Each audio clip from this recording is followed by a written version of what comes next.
జ్ఞానగంగాధరుడు.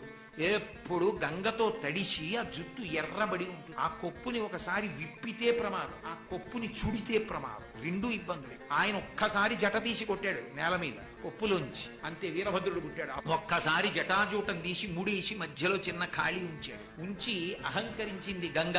ఆ పడుతున్న గంగని గమనించాడు. అహంకారంతో వస్తోంది, పడు నీ సంగతి చూస్తానన్నాడు. సంవత్సరముల పాటు పడుతూనే చుక్క నీరు కింద పడ కట్టేశాడు జటాజూటం. అలా కట్టేస్తే రావణాసురుడు దాన్ని దర్శనం చేశాడు. జటాటవీగలజ్జల ప్రవాహ పావిత స్థలే గడేవలం జలంబితం భుజంగతుంగమాలికం ఢమఢమఢమఢమన్నినాదమడ్డవర్వయం చకార చండ తండవం తనోతున శివ శివం జటాకటాహ సంభ్రమ భ్రమాన్నిలింప నిర్ఝరీ విలోల వీచి వల్లరి విరాజమానముద్ధని అని ఆయన తాండవం చేస్తున్నప్పుడు బిందె పెట్టుకుని తిరిగితే నీళ్లు ఎలా తిరుగుతాయో జటాజూటంలో నీళ్లు అలా తిరుగుతూ ఉంటాయి.